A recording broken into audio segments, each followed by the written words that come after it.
Hi, it's me, Vamp, and welcome to the Warframe Madness Podcast. I am joined with special guest D.E. Marcus.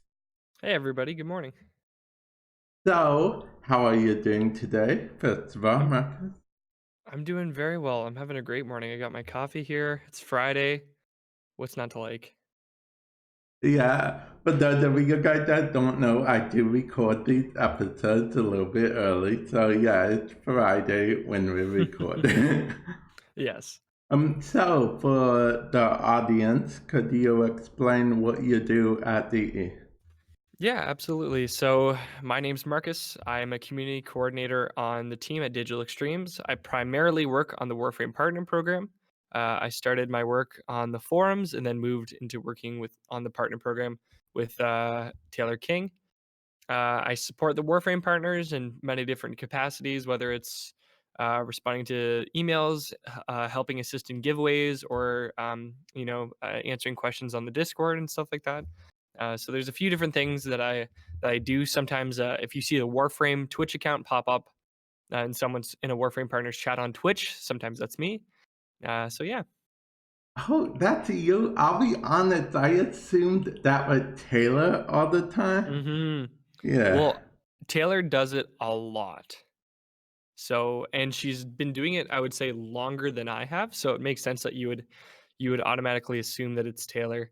Um, but no, a good chunk of the time it can be me as well. So it's funny sometimes when community streams are happening. Taylor's obviously very very funny in chat, and sometimes if I'm doing the raid or the host for prime time and I'm saying stuff, they'll be like, "Oh, Taylor, you're so funny," and I'm like, "That's me this time." You'll never get any recognition. No, but typically if it's a partner stream, I'll correct and be like, "Oh no, it's Marcus," and they're like, "Oh, Marcus." Um, so so I make sure I can get my jokes in when I can. Actually, you were actually on a stream of mine not too long ago. Yes, I was. We did the sortie. Yep, and a lot of people actually had nothing but good things to say about you. That's good to hear. That's great to hear. Because a lot of them actually met you at TennoCon.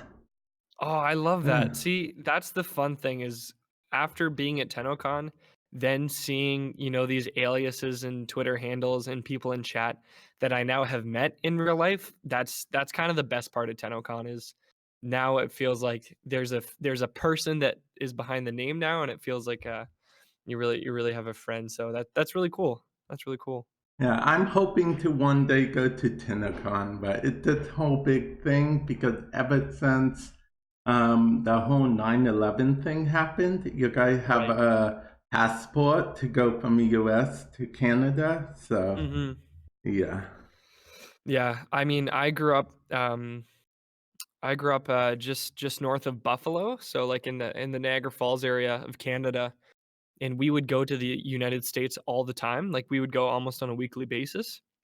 So for me, getting over the border is, I know it like the back of my hand, but if you don't go often, it's pretty daunting, and especially if you don't have a passport. So, Oh, yeah, yeah. hmm but it'd be great to Now, have you, Vamp. It'd be great yes, and one one day.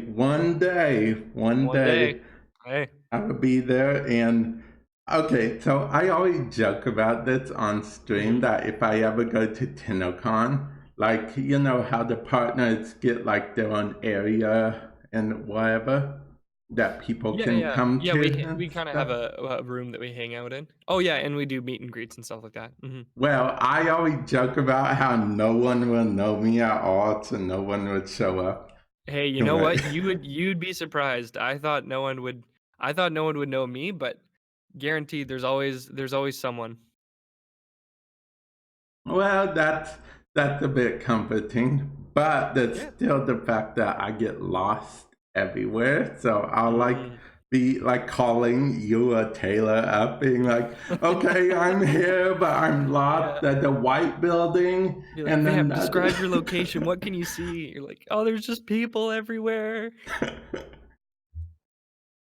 So No, yeah, yeah. you'd get a little map. You'd be good to go. Are you sure? I mean, I've been playing Warframe for like 4 years now, and I still get lost. Listen, convention centers are way more easier to navigate than Warframe maps. I Okay. promise. Speaking of playing Warframe, you play Warframe. I do play Warframe. I do. I do indeed. Yep, Um, big fan. Actually, fun fact, when I first interviewed Taylor a while back, I was surprised to hear that you guys played your own game. Yeah. Yeah, absolutely we do. Um, yeah, it was I'm sure you've heard before, but when I started as an intern, the only thing I did when I started working on Warframe was actually just play Warframe for about maybe a week straight until I started getting things to work on.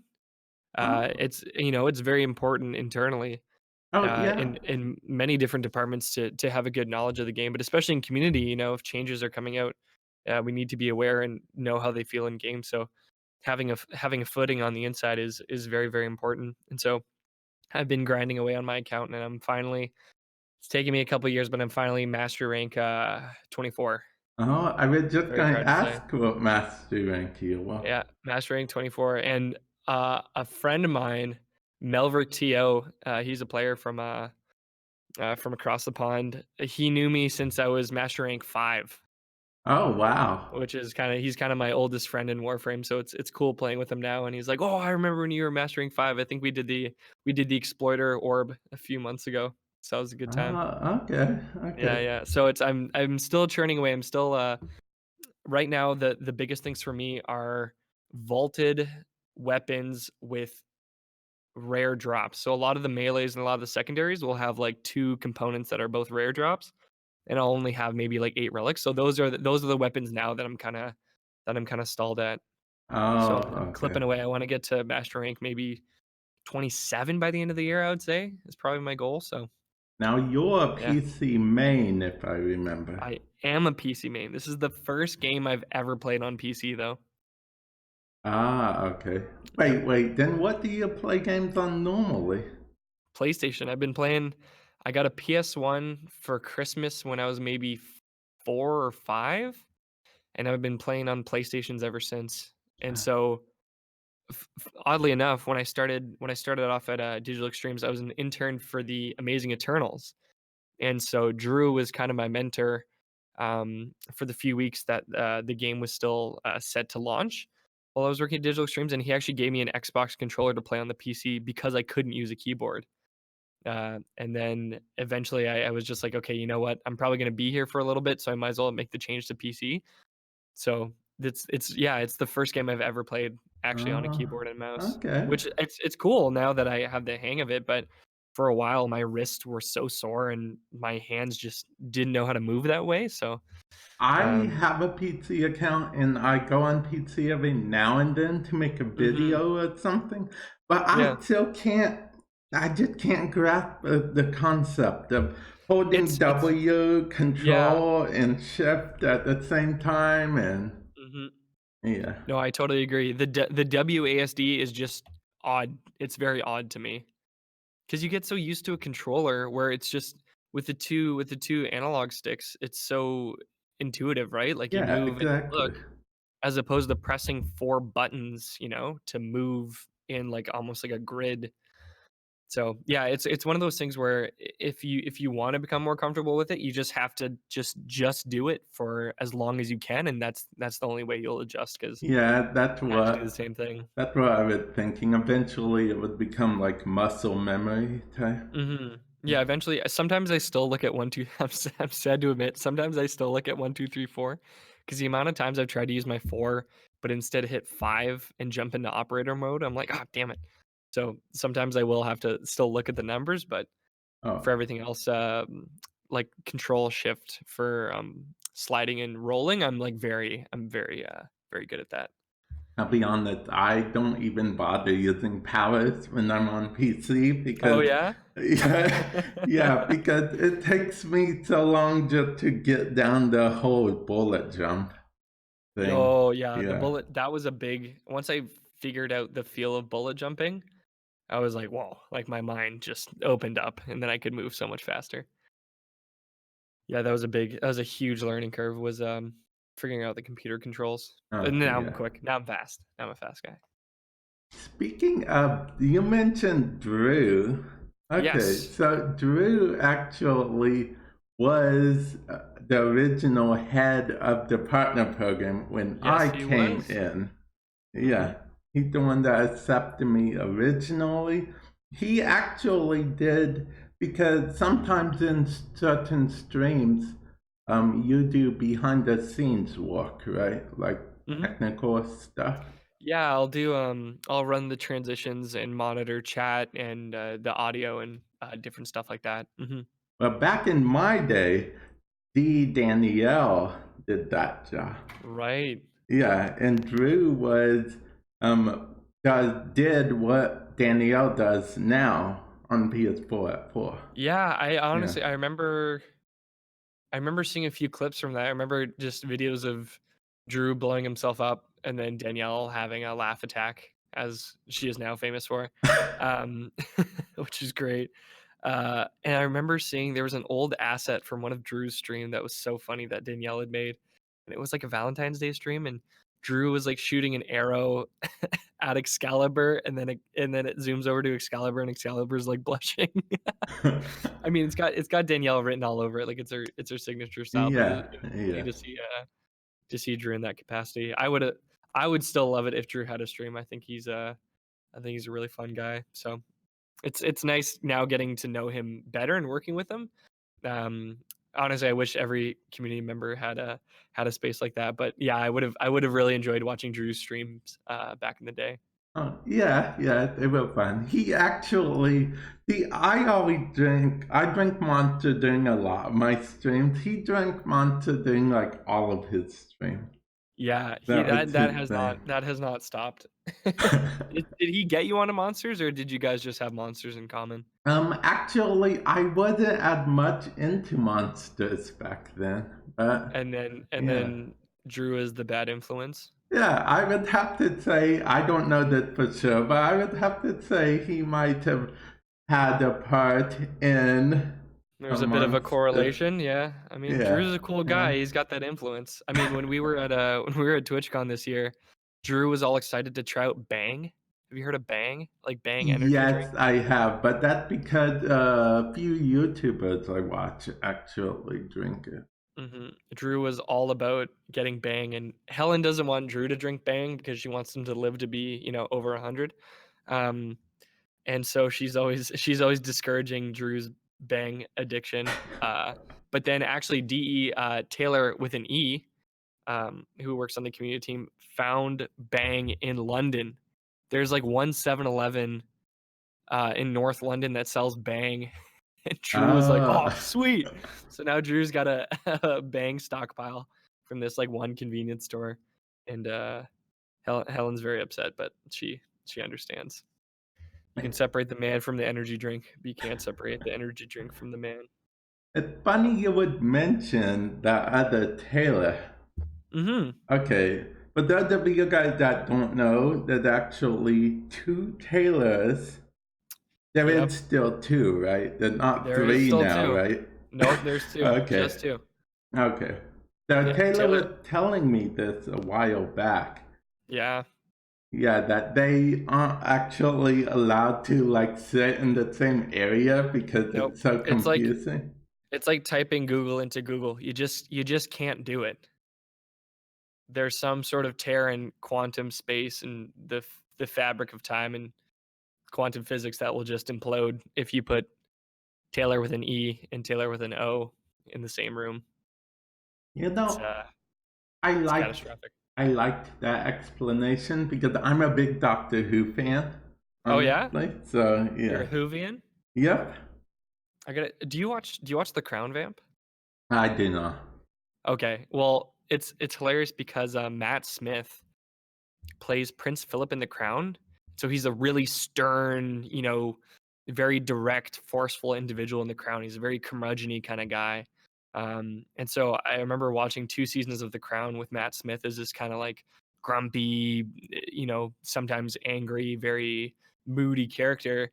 And then as soon as I finished, I watched this whole compilation of him as the Doctor, and it was so funny because I'm just so used to him being this like kind of mad individual, and then as the Who, he's like, away we go, oh, and he's wearing Oh, his fez and he's jumping around and stuff. So I'll um have to check out The Crown then. yeah, you'll have to do the Uh, opposite. You'll have to now just watch a compilation of Matt Smith in The Crown and be like, whoa, he's so serious. Because yeah, it was so funny to watch him be like this goofy character as the Doctor. So that's cool. I've heard. I've been meaning to watch Doctor Who at some point, but I know it's like a black hole of you can just jump in and pretty much just watch Doctor Who forever if you wanted. yeah, yeah. There's also old Who versus new Who. New Who, Yeah. and like I'm a David Tennant fan too, so I would love to see him as the Doctor. Oh yeah, David Tennant. You know, it's so Yeah, he's weird when you fantastic. see him at the Doctor, then go to Goblet of Fire. Yeah, Yeah. because I watched him in he's on a Good Omens on Oh yeah, Amazon I Prime. saw that. Yeah, Same thing, Amazon. like, he's playing this kinda, like, evil, but, I mean, and he does the character so well.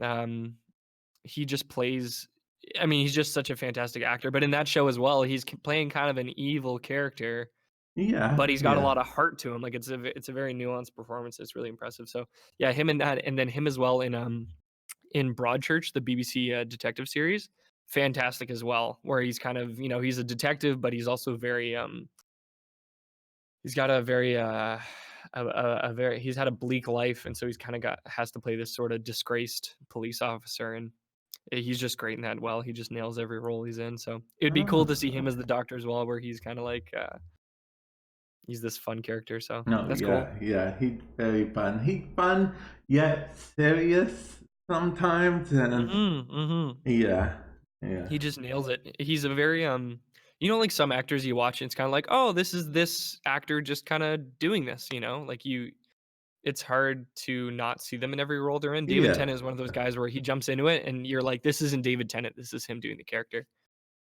So he's awesome. He's great. yeah. He is. He is. Now, back to Warframe. Okay, Right. Toti, I have this problem on this podcast. It's a reoccurring problem. I had it Uh-oh. with the Megan as well when I did that interview with her, which is Mhm. I suck at getting us back on topic. I mean, Well, Megan is a chatty Cathy. She could probably go on tangents for quite a oh, while. we did. Me and Megan went on this whole thing about Legend of Zelda for about 20 Oh, yeah. minutes. Well, Yeah. Megan, I mean, she's gonna anime, Legend of Zelda, Corn, they're all she could probably talk on those topics for hours. She could have a PhD in any of those topics. Speaking of anime, do you like anime? I don't watch anime. I will say this, I didn't tell anybody. I have this weird thing where if something's too mainstream, I won't try to watch it at all. So for Game of Thrones, like I'm a diehard Game of Thrones fan. And I didn't watch it for the longest time because people were just too obsessed with it that I was like, nah, I can't even get close to that. And then it was only after a while when I just kind of watched it on my own terms. I actually recently did the same thing with JoJo. I was like, "Hey, this is just people are just, off the walls about this." So then I just kinda quietly watched 3 or 4 episodes on my own, and I couldn't get into it. I grew up watching Yu-Gi-Oh! And Pokemon, which have the same animation style, not a lot of the same tropes and, like, character, Yeah. facets to them, and so I've tried watching some different anime. I watched Cowboy Bebop for a course in university, and that was fantastic. I really, really enjoyed Oh, Cowboy yeah, Bebop. Cowboy Bebop's awesome. And then subsequently, obviously, I enjoyed Firefly because 'cause they're, like, the same thing.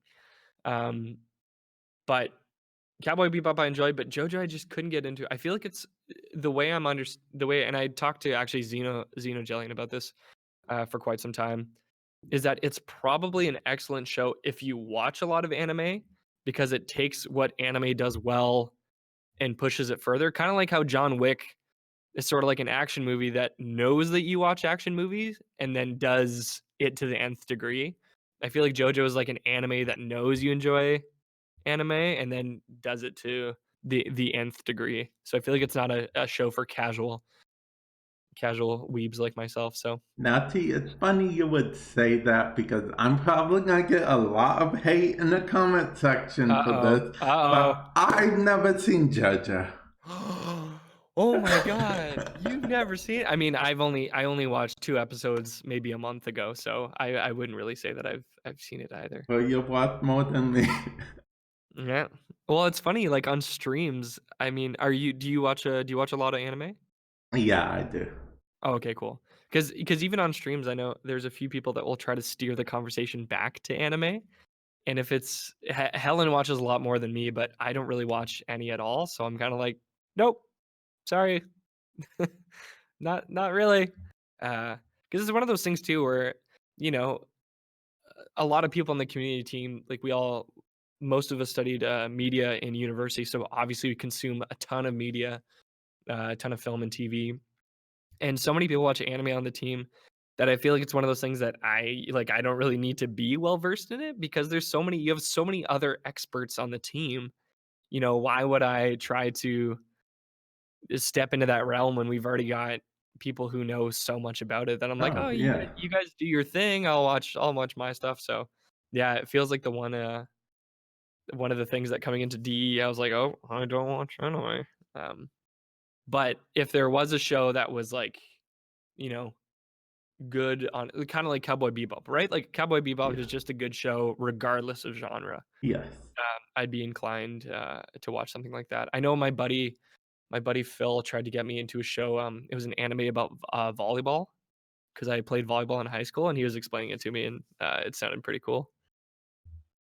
I personally don't watch sport animes. It's Mm. not really my thing. There are different subgenres in animes, Mm-hmm. and I'm more of a magic isekai. Isekai means another world.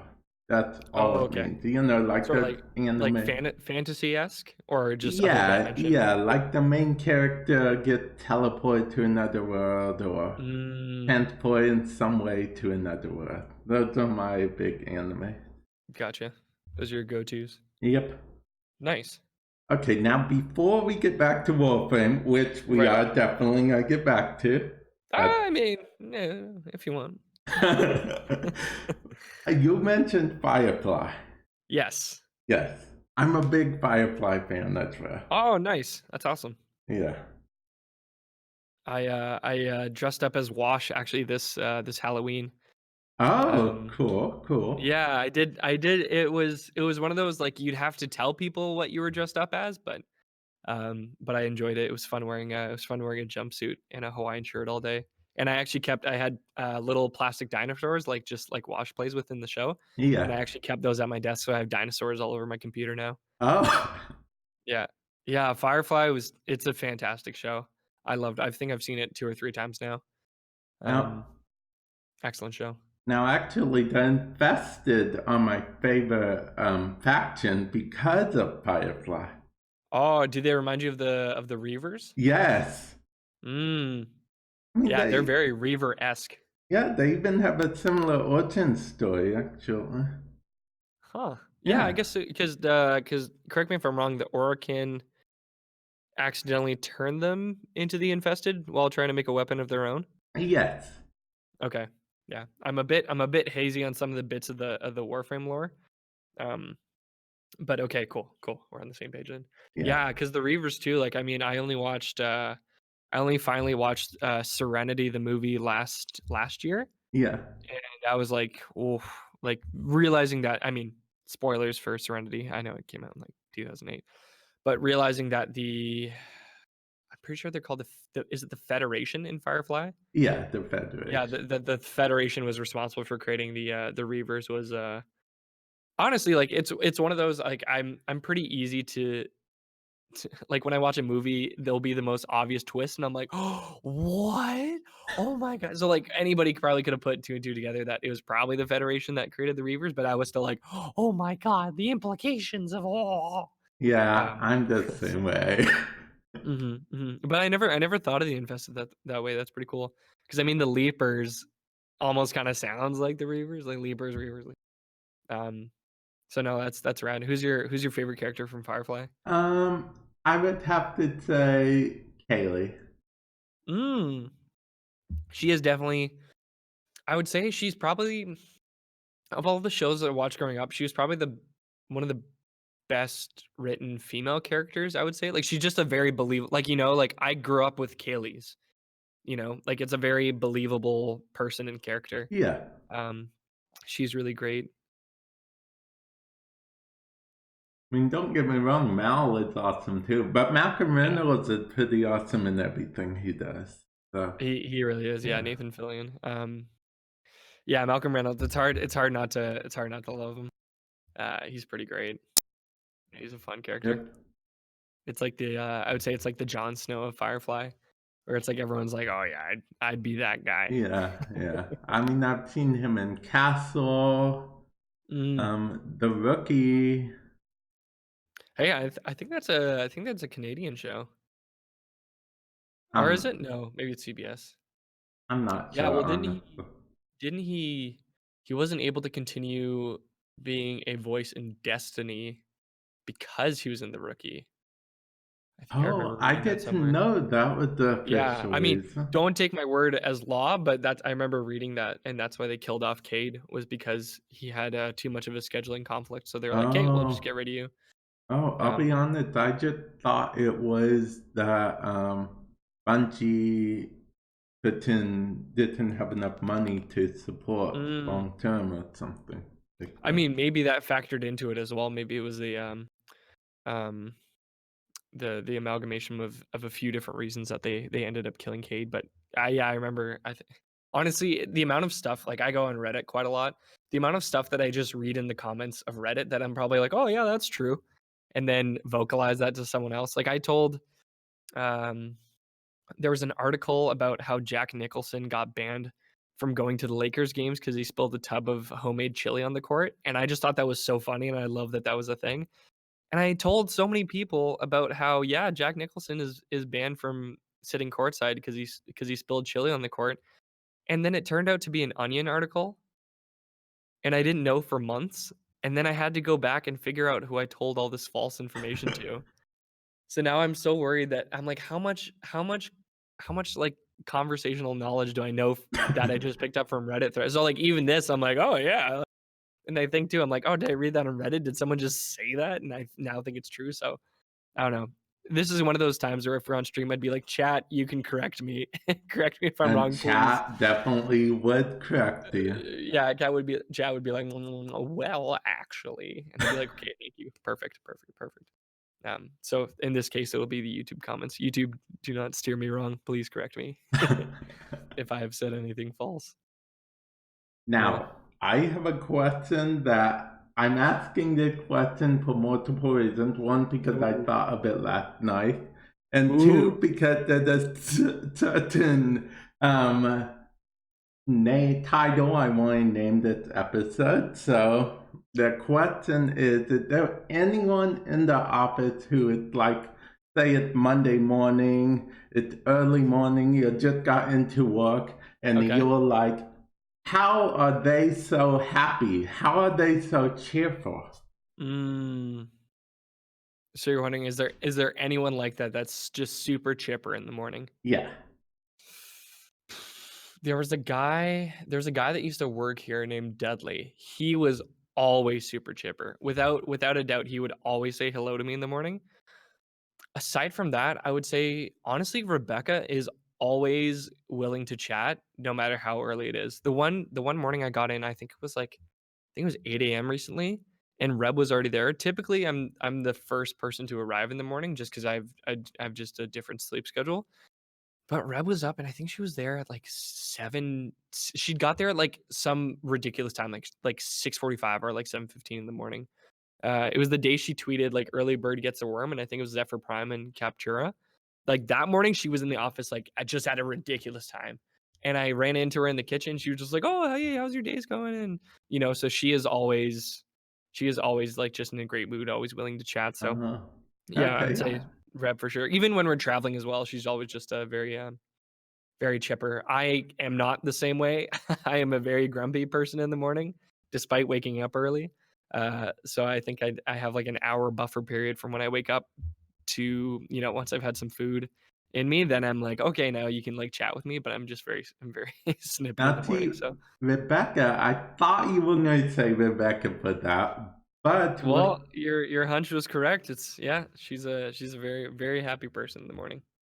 now you being grumpy in the morning, that surprises me That that you. surprises you? Yeah, Yeah, it does. I can be very grumpy in the morning. I say typically right when I wake up, I can be very grumpy, and right around lunchtime. If it's right before lunch or right around lunch, I am just so unlike myself, and I get that from my mom. So you can Oh, ask Helen. okay. Like, I'm a different person around noon. Right when it's time for lunch, I get very short and I get very chippy, and I need food.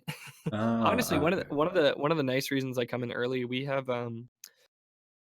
have flexible hours working at Digital Extreme, so you need to fulfill the amount of hours that you work in a day, but you can kind of come in a little bit earlier, come in a little bit later. And honestly, coming in early is kind of nice because there's no one around, so it's very quiet, and I can just kind of work on what I need to work on, and there's no one really around that are like making tons of noise or anything like that. Uh, so honestly, yeah, coming in the morning, it's half just to just kind of have some quiet time and really not need to talk to anybody. Um, Okay. Okay. yeah, yeah. So I try the what I try to do is not talk, and if I need to talk, I'll talk as little as possible, just so that I don't say anything I regret. So yeah, but hey, I mean, I got in this morning at around 8:20, and then an hour and a half later, now we're chatting, and I'm in a great mood. So Okay. there you go. Theory holds up. Whereas if we'd started at 8 o'clock, I don't know, you might have gotten grumpy, Marcus. No, I'm kidding. Now, T, what's I'm kidding. funny though, you mentioned that, but you actually wanted to start an hour earlier than we That's did. true. That's Yeah. true. But an hour earlier still would have been probably 2 hours after I woke up. Ah, okay. Fair enough. So it Fair still enough. would have felt in the buffer. Yeah, I find scheduling anything. A lot of people schedule meetings and stuff in the afternoon, but I'm like, just do it in the morning because then there's less stuff that will just conflict with it, and then you just know that that's the thing you're doing right at the start of the day. So Actually, I agree with that because I read that. Well, see, my way of thinking is, oh, it's going to happen. Yeah, some people could say they're nervous about certain thing mhm. happening, so they want to make it a little later. My way of thinking is, it's happening regardless, so you may as well do it earlier than later. Yeah, like exams as well. An exam at 9 o'clock in the morning, fantastic. You just wake up, you go, you do it, and then you're good to go. Putting anything in the afternoon, just you're just like you can't relax until it's over. And so it's like, yeah, you might as well just enjoy the rest of your day as opposed to being anxious for the whole day and being nervous and being on edge. So yeah, I absolutely agree. If you need to schedule something, just if it requires more logistics, especially for doing voice chat, sometimes time zones. Like we have so many partners in so many different time zones that it can get a touch confusing sometimes coordinating. So giving yourself some buffer to figure out that time zone as well in case like I've missed voice calls, I've gone too early, I've you know, messed up a lot of things logistically just because of time zone. So yeah, having things in the morning and just making sure you get it done and make it the priority of your day. It's the best way to do it. I'm actually very lucky with time zones because I'm on the same time zone as you guys, so. I see. I thought I was pretty confident you were, but yeah, that makes things. I know talking to Xenojellian sometimes, trying to schedule stuff. He will just work in our time zone and be like and have all times in EST, but I know that's very tricky. Yeah, Uh, speaking of Xena Galleon, his name mm, actually, he's a bit, you can tell most anime fans can tell he's an anime fan by his name. really? Is it Yeah. from an anime? His name isn't particularly from an anime, but it's a play on an anime called Neon Genesis Evangelion. Oh. Yeah. So instead of Evangelion, it's Xenogelion. Yeah. Oh, that's pretty cool. Yeah. Yeah. Well, it's a pretty unique name. Yeah, it is. It is. Well, as a non-anime fan, you can see that I'm because I'm just learning this now. Clearly, clearly, I don't know anime. But you do know TV shows, and I mentioned that because I'm on Discord with you right now, and I mentioned that because of your Discord picture. Mm-hmm. So It's you wa- baby so you Baby watch Yoda. The Mandalorian then. I loved The Mandalorian. I thought it was excellent. And honestly, about speaking to one of the points I made earlier about how I don't like engaging with things that are over popular. So I set Love,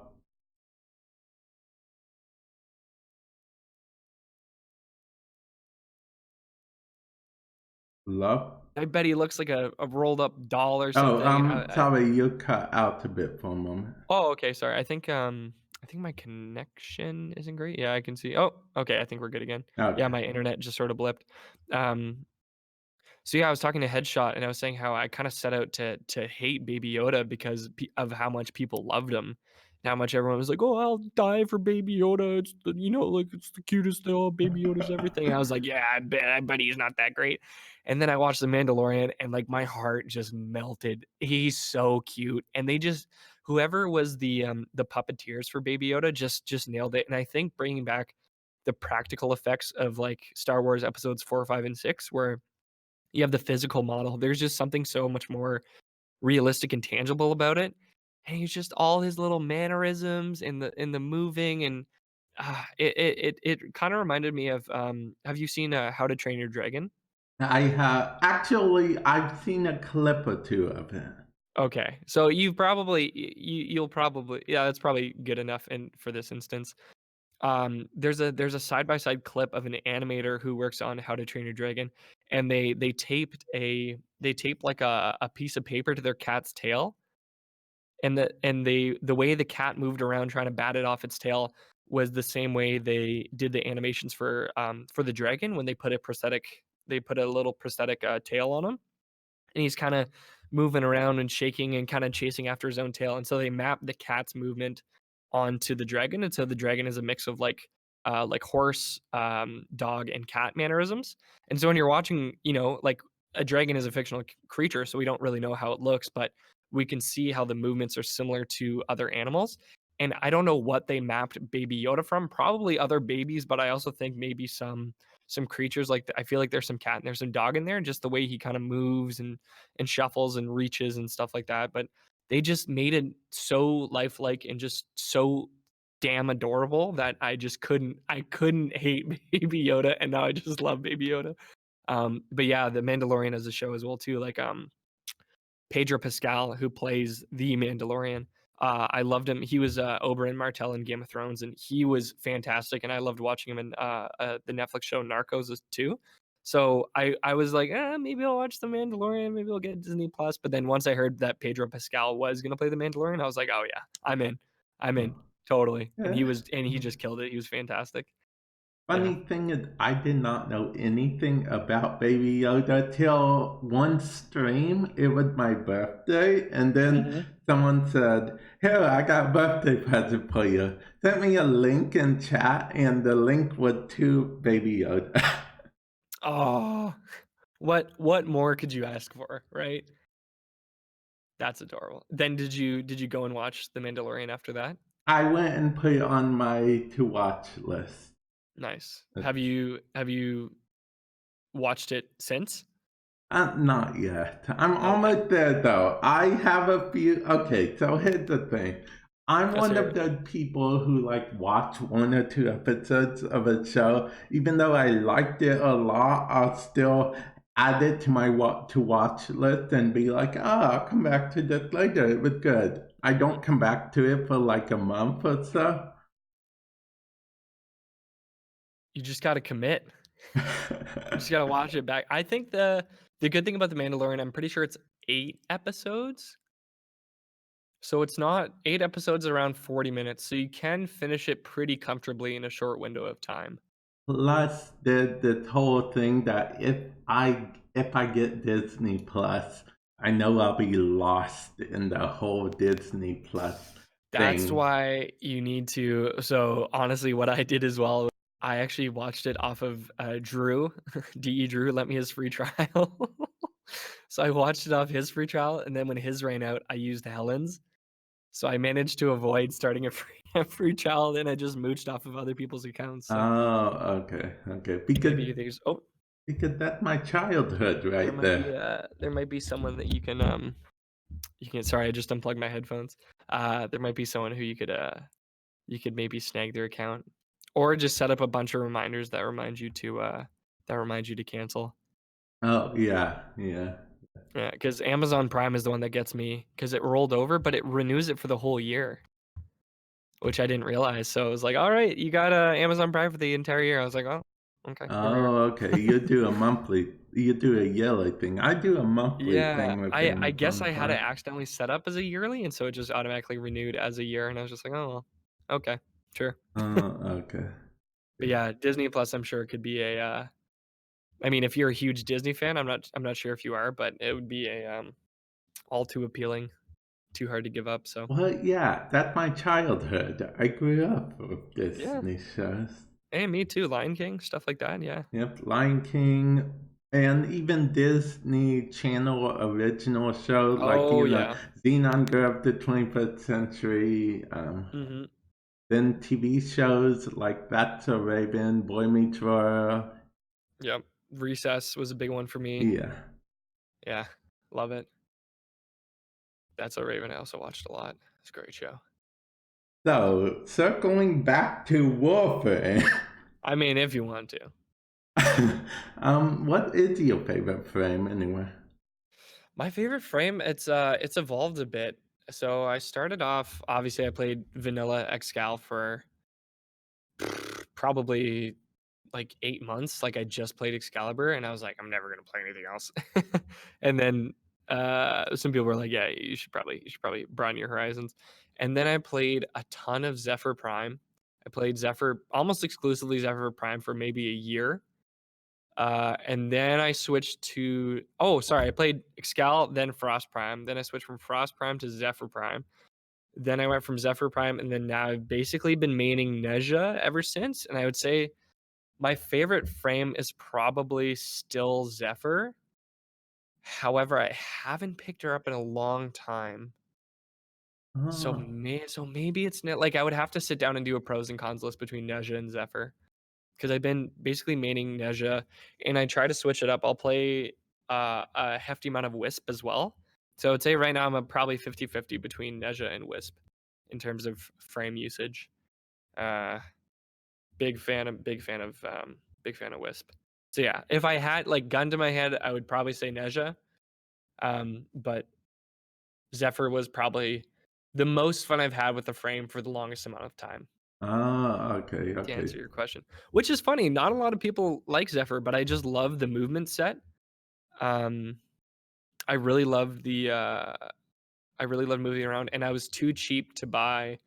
I didn't want to grind for fish oil to get the Arcwing launcher, so in Fortuna, I would just use Zephyr's one to get around, and I was like, nah, I'm not going to use an Arcwing. I'll just use Zephyr. Like, so I would just use her one to get around and watch the scenery and stuff like that. So yeah. Yeah. Hmm.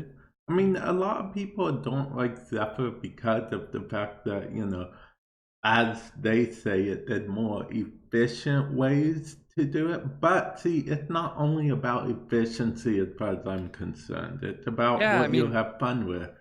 exactly, and Yeah. I had a ton of fun with Zephyr. I loved because you just naturally do take less damage when you're aim gliding. I would always aim glide. Like I would just jump, aim glide, shoot things, jump, aim glide, shoot things. So really, like if you ever 3 on for the damage reduction and then just do a lot of aim gliding, like I just love the move. I also love too, like especially in the Valis, because you move with almost decreased gravity, like you kind of have that like very floaty feel. It was so much easier splunking and jumping into caves and stuff because you could navigate those areas so much more Oh, I actually effectively. never Kind of tried move a bit going into slower. cave that way. Yeah, so like if I jumped into a hole, I could kind of like drift through as opposed to just falling really hard. Uh, so yeah, so I loved just kind of coasting in floating that way, you know. And I mean, it's supposed to emulate flying, and it does kind of feel like flying. It's that freeing kind of movement set. So yeah, I was just I was actually farming. Like typically, I'll get a frame, I'll level it to 30, and then if it strikes my fancy, I'll come back to it. And Zephyr, I was just leveling. I was like, wait, this is a ton of fun. Like I love moving this way. And it was just nice. Like I find even just getting through maps really quickly, it's fun to kind of like shoot and land in the right spot with her different set of type of gravity. And even Neja too, like using Neja, because Neja slides around. Yeah. That was also a learning curve. But then once you get the hang of it, it's fun to slide around the map. So I guess I'm a sucker for the frames with unique movement sets. I think that's what Okay. keeps it fresh and interesting for me, which I never realized until now that they each kind of have, even Wisp as well.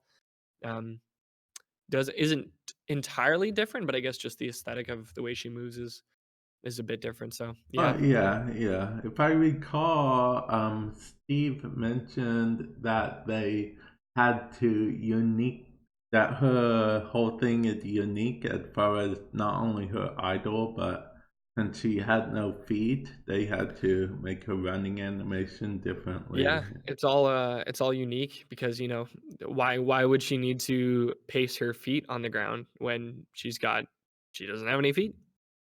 Yeah, true, true, true. Mhm. And hey, at least you're not using Excalibur. I don't like Excalibur, okay? Oh, I think we've had this chat before, and honestly, I think it's one of those things too. Like same way I feel about JoJo. So many people love Excalibur that you don't have to. There's plenty of people that love Excalibur. It's fine by me. He's got his fans. So yeah, Yeah. I sometimes go back to Excalibur, and it's like, whoa, it feels like riding a bike again. You're like, oh, haven't been here in a while. I do need to. I think I want to throw some Forma into my Excalibur just for fun at some point, but. Yeah, he's an interesting frame to come back to. See, I always liked his slash dash. I thought that was the coolest thing, but it's when you get to later stages, it's one of his most underused abilities. You don't really need to use it. It's kind of, I just thought it was the coolest thing when I first started playing the game. I was like, I'd use slash dash and I'd be like, whoa, Well, this his is so cool. slapdash is pretty cool, and the reason I don't like him isn't even his fault. I don't like him because people tend to just, spam his four. Then, Yeah, his four gets yeah. used a ton because it's excellent. And then most people I'm in because I play on public a lot. Yeah, me too. So most people I'm with, when they spam his four, they just immediately go down because they're not paying attention to their surroundings or Yeah, it's anything. true. Yeah. That's why I also find with Wisps 4, I have to be very focused because you can die really easily in that one too. Because, same thing with Excal's 4.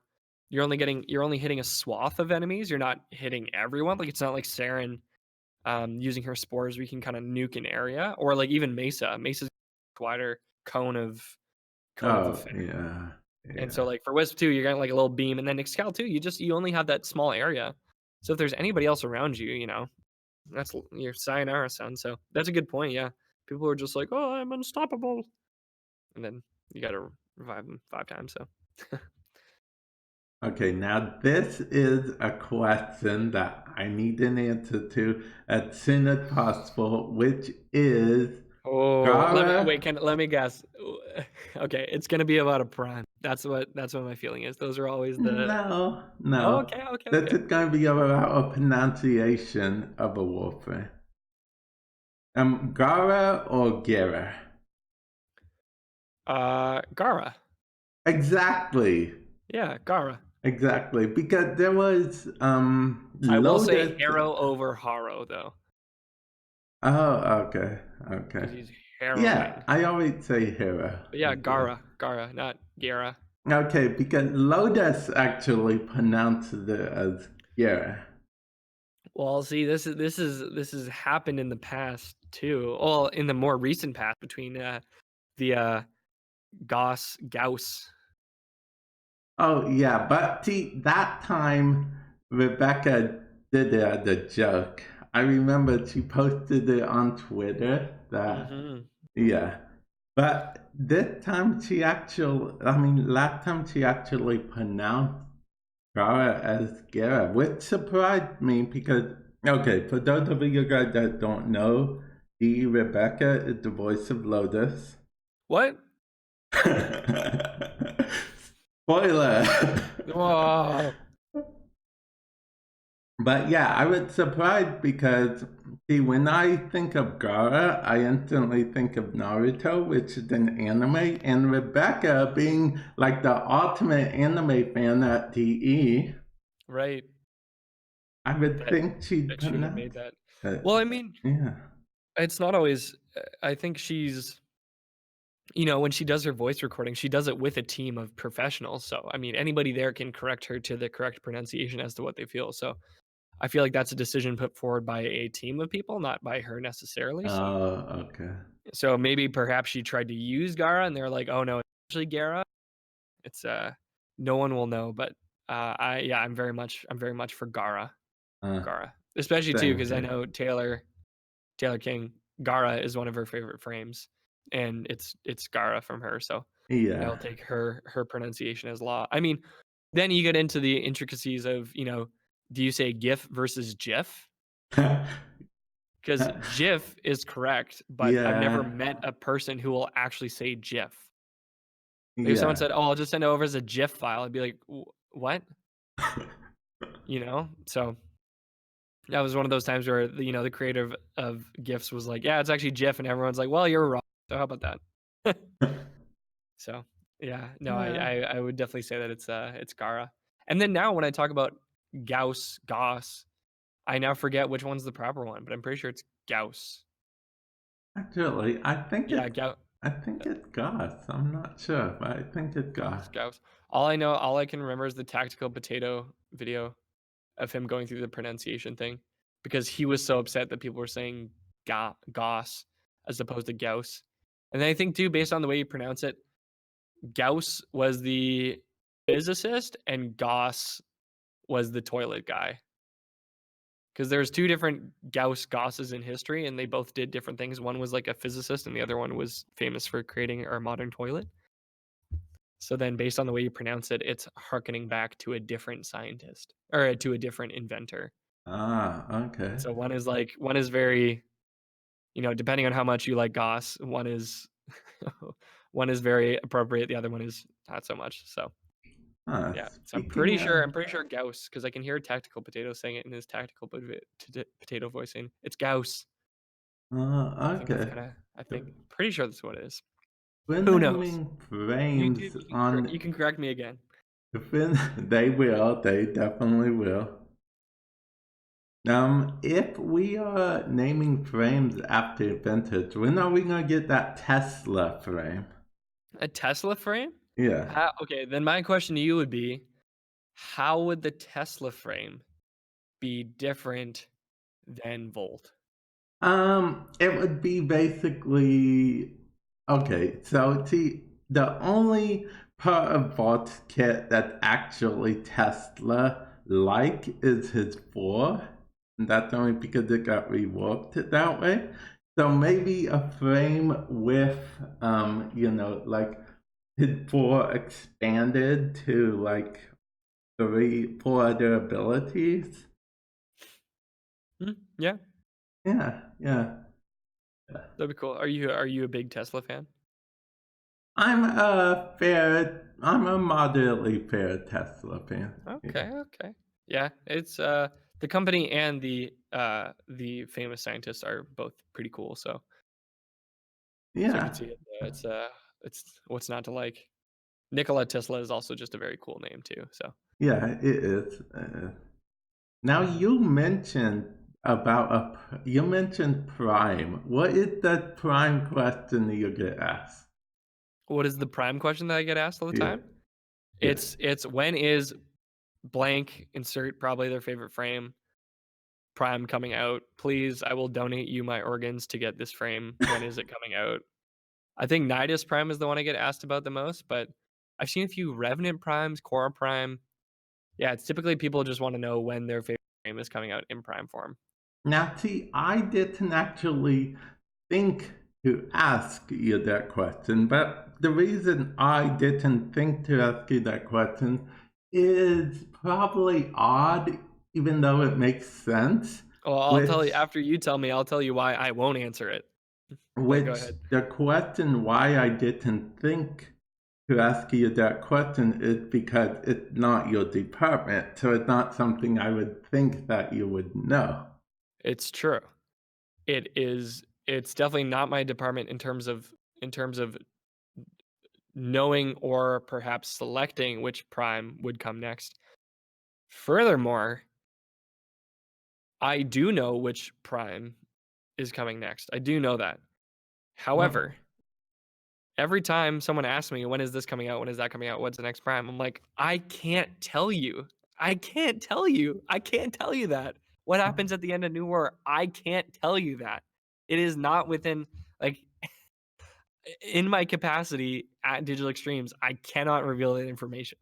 So it's yeah. almost like a wasted question. It's like, oh, who's the next prime? I'm like, I can't say. I can't tell you. I Mm, like my job. I want to keep it. I can't tell yeah, you. I'm guessing Yeah.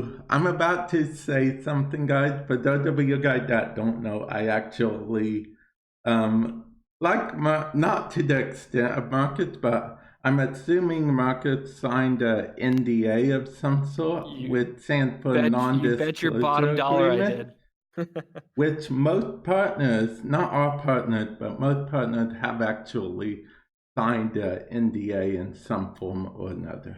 Yep. But then again, that's not all partners. See, we can Mhm. talk about that we signed our NDA. We just can't talk about certain things that are covered in the NDA. So, Exactly. yeah. Exactly. So I was gonna say, I know I was doing I did a stream with Francois878, I think a year and a half ago.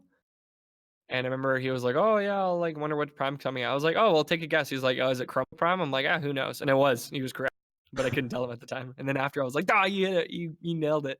It's exactly what it was." Okay. Yeah.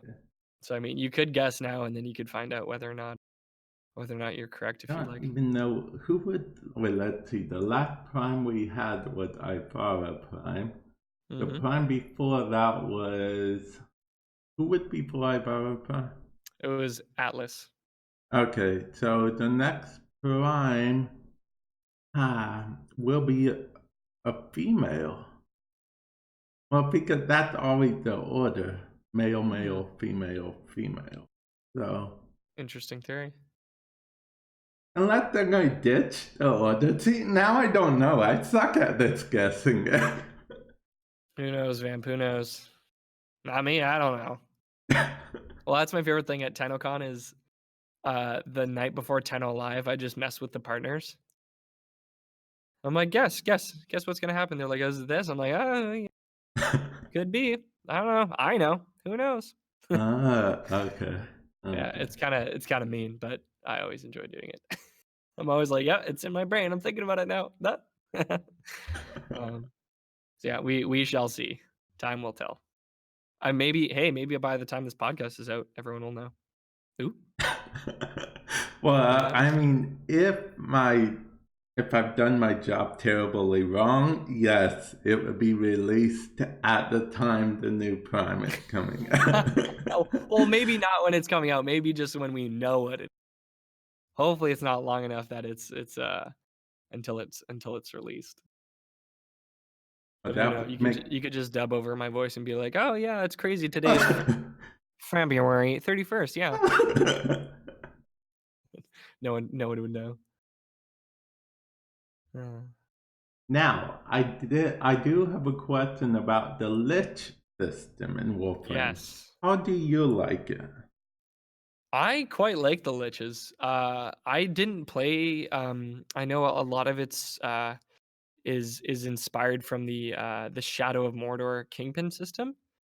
Just from what's been said on the dev stream, and such. And I mean, it's kind of reminiscent in terms of its form. And I watched a lot of my brother play Shadow of Mordor, and he loved it. And I just think having a personal enemy Because I mean, the bosses are always kind of after you, but they're not really like after you. You know, they're just like, ah, you're just like a thorn in my side. Whereas the Lich is so personal. I really like that it's very much catered. Like they're like you are their one goal. They don't like you. They don't like the Tenno. Like it's not that they're against the Tenno. They just don't like you.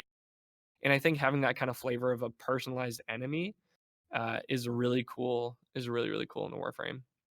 So I like it, Maybe, and I also love the Kuba, the aesthetic of the Kuba weapons. I think are just fantastic. They're really really cool. yeah, they are cool, but maybe too much flavor for the Lich because I kind of don't want to kill my Lich now because she spawned with a fear. Her fear is being alone. So, Oh no! yeah. Well, you just gotta convert them then. Yeah, I think that's what See, I'm gonna do. I think that's what the writing team's kind of going for because I'm not sure if you ever listen to the deconstructing podcast. The episode we have with George Spanos, he was talking about how for a lot of the Eidolons, they have a lot of they incorporated whale noises into the sound design. So when you hear the Eidolon scream, it's a lot of whale noises of like, Oh yeah. and so he's like, you know, you're taking down this huge, you know, beautiful creature, and you know, you kind of he was saying in the sound design, you kind of want to feel bad for killing the Eidolon. Like it's supposed to be sort of like a nuanced, like you shouldn't feel great about killing it, like you are killing this great, beautiful beast. And so with the liches as well, you know, like it should be a bit of a moral quandary. Like, you know, this is obviously a very intelligent creature, and the way the cards have been played, you guys are against each other, but it doesn't mean you couldn't get along. So, you know, feeling some trepidation, you know, and for me too, like I've had my lich on me for quite some time now, and you know, you kind of get used to them sort of poking in and making fun of you, and so it's hard to think that you're just gonna go and go and kill them. So, um, Yeah, yeah. so I think having that kind of you know, just that little twinge of oh maybe I shouldn't kill them. I think that's when you get some really interesting decisions happening, and I think that's cool. See, I was actually surprised because you guys did a survey recently, and Yes. the people who answered the survey, the majority did not like the Lich. That is true. That is true. Honestly, it's one of those things where internally when we were playing with the liches before launch, a few of us were saying like even Reb was saying like, you know, like this is kind of everything you want in a system. It's replayable, it's personal. There are different layers of you know, different core gameplay loops that you need to play. You know, there's farming the Requiem relics, there's going after the murmurs, you know, there's sharing murmurs between people, there's, you know, going after your lich, there's your lich. And two, I find one of my favorite parts of the system is actually how your lich can steal from their nodes of influence, they can take what you've earned. Oh, And so yeah, yeah. I've finally got I think the Galatine Prime blueprint was a rare drop. And when I did the relic, excuse me, when I did the relic mission, I didn't realize it was on a node of influence, and he stole almost everything but my blueprint, and I was like, "Oh my god."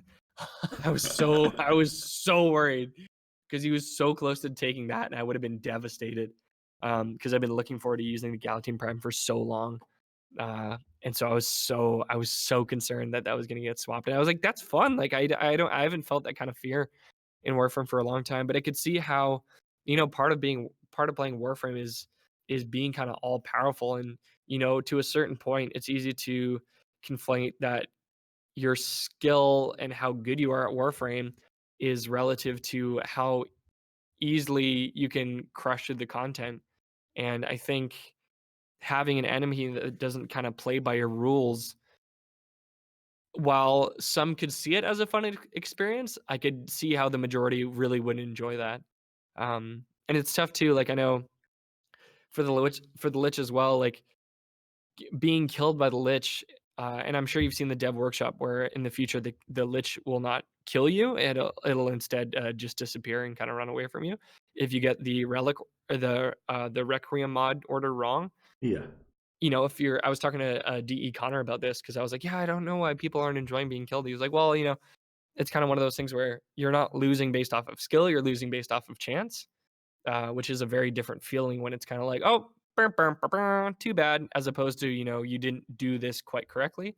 So it's more of a stat thing based off of instead of player input. So I could see how people wouldn't have enjoyed that. Especially when you get so used to not dying, and then if you die automatically, it's a tough thing to Oh adjust yeah, to. it's actually a lot harder than you'd think to die in Warframe. Yeah. Yeah, it's very difficult. So I find I've actually been using a lot of self-damaging weapons recently because I don't wanna get to the point where I'm afraid of dying, so I'll just, I'm kind of reconditioning myself back into being willing to die in Warframe because I think it's a hole you can fall into, and it just makes the process so much more unenjoyable when you're not used to dying. So you just gotta just be used to being like, "Oh, well, and there I go," I'm and that's just probably kinda how you the do it. king of being not used to dying. I use Anaros as my main. Oh, yeah? And I have Arcane Grace and Guardian on. So Oh, yeah. Well, I know Inaros is such an unkillable frame. I know Drew loves him for that reason. I got into Inaros a bit, and I guess I just probably didn't mod him correctly. But I still found it. I was still dying at points. Um, I was still dying sometimes. I was like, "Okay, I can't play Inaros and then get down because that'd be such a meme." Because I know it's like the funny thing, like, "Oh, if you play Inaros, you're unkillable." Blah, blah, yeah. if I'm still being down. And I was gonna say as well. I mean, you're like, "Oh yeah, I play Inaros with the different arcanes that kind of make it unkillable." But honestly, too, like if you mod Neja correctly, you can be pretty unkillable as well. So I mean, I can't lie. I do really like Neja for his extreme survivability. Yeah. So Yeah. I also enjoy not dying. Absolutely. You know what? I just remembered something that Kayla said to me a Mm. while back. We were joking around about how, because the interview I did with her, she was actually the first interview I ever did on my podcast. Whoa, that's pretty cool. Yeah, it is. So it was also the longest episode I've had of the Wow. podcast. So I remember she joked about having you on and it being like just time increase each time.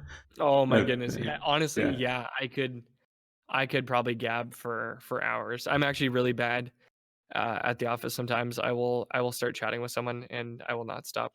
So sometimes I Uh, have to be like, you know what? I'm sorry, I can't chat, or else I have no self control.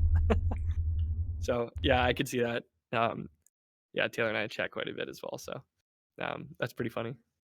Now, you may not be the first guest on the podcast, but you are the first guest of the year. Hey, look at that! 2020, Yep, first 2020. guest of the decade. Yep, Yeah, that's very very cool. Thanks for having me, Vam. no problem. Thanks for being here. Yeah, that's excellent.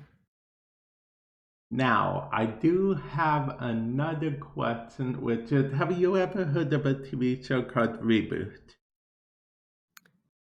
Of it's the show called Reboot. Yeah, it's a show called Reboot. It was a cartoon. It aired, I want to say 2004, maybe. No, I don't think I've ever heard of it. No. Oh, okay. I only ask because not many people have heard of it. Oh, okay. It's a Canadian-based cartoon. Huh. It was one of my favorite shows. It was basically about you were inside of a computer. There were these enemies called megabyte hexadecimal. They were viruses, and Maybe I yeah. did watch this. Let me look it up. You said it was on the Cartoon Network? It actually was on Cartoon Network. Yeah, it was right before Toonami. I remember playing a computer game. Reboot. Um, Yeah, it was a very good TV show. Um, yeah.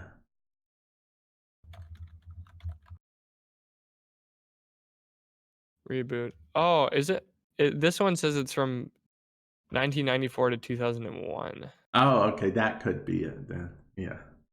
A little fuzzy on the years, but yeah. Oh, that means I'm a Yeah. lot. Makes me feel old now thinking of it. I did Yeah. not watch this. Well, Oh, it there's a PlayStation game of it? That's pretty cool. yeah, but the PlayStation game was terrible. Ah, that's too bad. Yeah. That's It too bad. it was plain and simple cash grab Hmm. attempt. Yeah, that was like me buying like the Polar Express on, I think it was like Game Boy Advanced. I remember asking for that for Christmas, and it was like a very thrown together game, and I was like, ah, it's too bad. Uh, Yeah, yeah. that'll happen. That'll happen. Yeah, it will happen. Just like the whole let's go with current time, just like the whole Pokemon controversy now. Well, I mean, I haven't played Pokemon, so I can't begin to unravel what may or may not have upset fans. I'm just sitting on the sidelines with popcorn. Oh, well, the So, biggest thing that two things that upset fans now. That the Pokemon Home thing. Apparently you can't go back. I don't know too much about it myself, the Pokemon mm, Home thing. It's a system you can take all your Pokemon from previous gens and take them from the cloud to the current gen game. cool.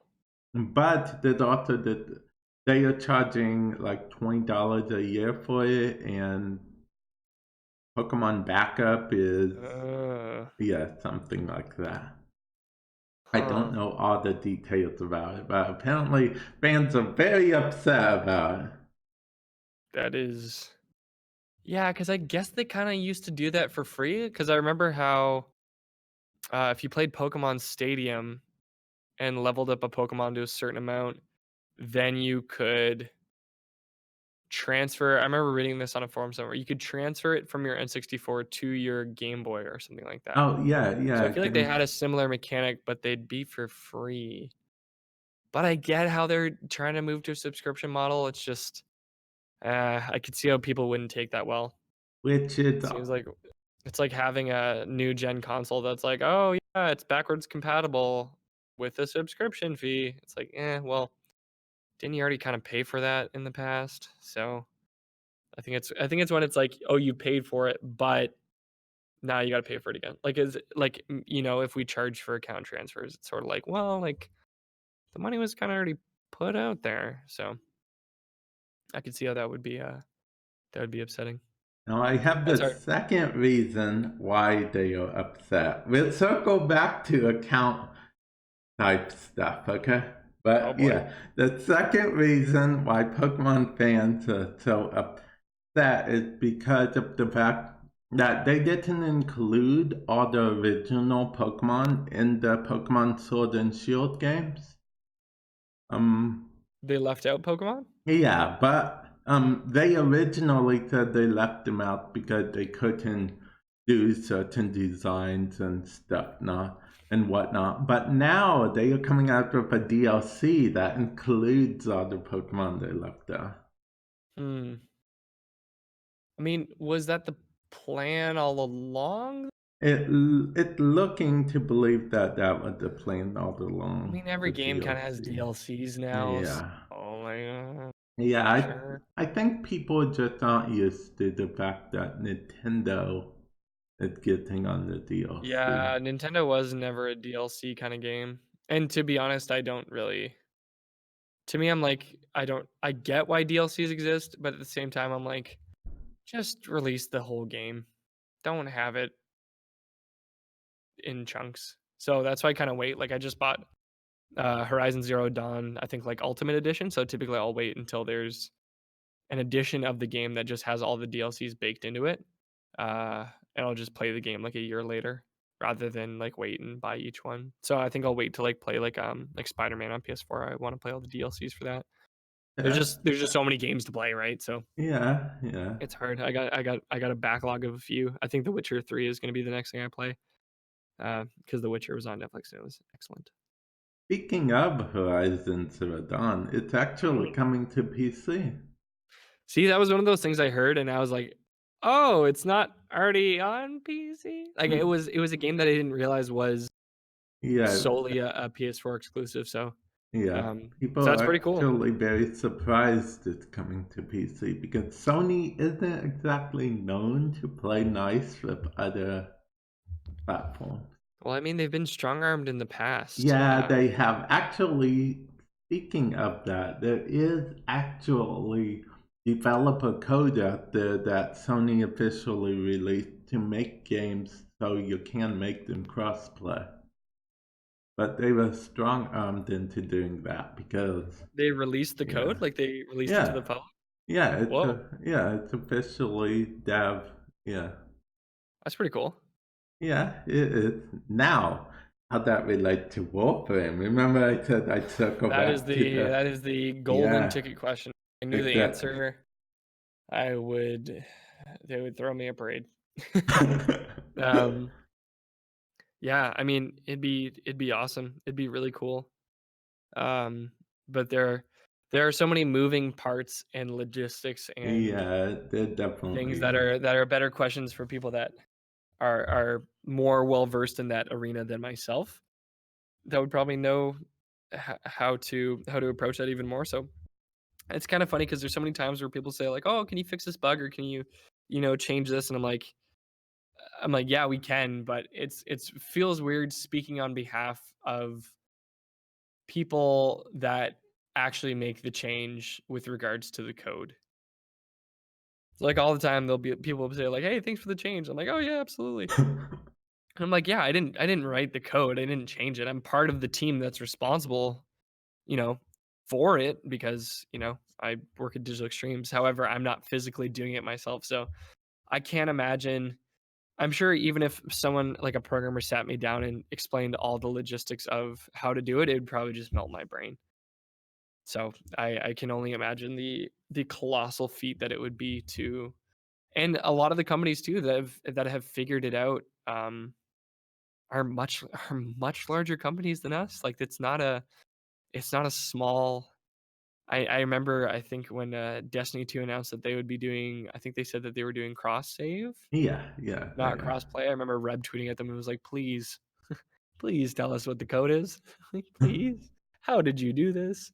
Because I mean, it's the ever elusive. But I mean, I remember growing up, and I remember because my buddy Nathan, who I grew up with, always grew up on Xbox, and I only played PS4 or PlayStation. And we'd always just be like, man, could you imagine if we could play together? That'd be so cool. And it was like this childhood dream that we could do crossplay. And then now that companies are actually doing it, I'm like, whoa, this is the future. Like, this is pretty cool. Now, see, for Warframe, I would think cross save would be more feasible than Cross cross save is play. definitely the more feasible entity, but as to how feasible that would be, because I can only imagine it's one of those crazy design problems where, it's like, how do we, where you'd probably have to look at the problem in such an abstract way so many different times to try and figure it out. It's a problem for an engineer. Yeah, so it would be. I feel like it would almost be one of the things that it would be like, okay, do you want to work on this for like the next 6 months or give you guys content? Well, I think those Type of hopefully those thing. 2 departments would work simultaneously at the same time, Yeah, I'll be honest, but I don't know entirely, so I can't yeah, say. and Yeah, I can't speak to our internal process really either. This is just pure speculation from yeah, me. yeah, same here. However yeah, that is part of it too is, whenever we remaster something, it's hard to strike that balance between, wanting to buff up a part of the game that, just doesn't hold its weight in Warframe 2020, Like Gas City, the Gas City update, I'm like, "Okay, this is the standard we hold ourselves to." And, you wanna try and imbue it with content as much as you can. And that's always gonna be a challenge, so, yeah, trying to figure out that tone. I feel like I always say this, trying to figure out that tone between improving things versus creating new things is it's always a difficult, tone to strike. Oh yeah, the Gas City. I Yes. speaking of the Gas City, I Mhm. actually like the new redesign, although at the same time I suck at parkour, so Yeah, Yeah. and honestly, I enjoy it for the parkour. I feel like a lot of the maps too made sense in Warframe of the past, but now the movement set is so advanced that yeah, you it's a fun challenge. And I mean, there are ways to circuit it as well, but it's a fun challenge to jump between platform to platform to platform to platform. I think that's really cool. Oh, I'm one of those ones who just cheese it through Who and just through. cheeses it? Yeah, I mean, yeah, Yeah. and if there's a way to cheese it to you, there should be a cheese option, but having a more um non-linear path to your objective, I think is just tons of fun. It's really fun when you can nail a jump and move quickly and master it that way. I think it's super cool. And of course, since I suck at parkour, of course, my lich also sucks at parkour. Mm. Spawned into an infinite fall loop. Oh no. Yep.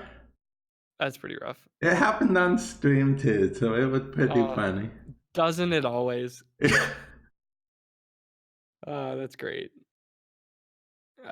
Have you since been able to take down your lunch? Oh no, you said you wanted to, you're conflicted Yeah, because yeah. they're scared of being lonely. Yep, so I might just, keep them alive. I mean, yeah, sure, it's a cool weapon. I don't have it yet, but to be Yeah. honest, I don't. I mean, I'll get them all at my own pace Yeah, eventually. absolutely. Yeah, you'll just have to find another Kuvalich that you can snag. Yeah, and with the new system coming into play, Mhm. yeah, It'll make it that much easier to figure out which weapon you need to with the new preview yep. system, which would be pretty Uh, great. I think yeah, that'll be cool.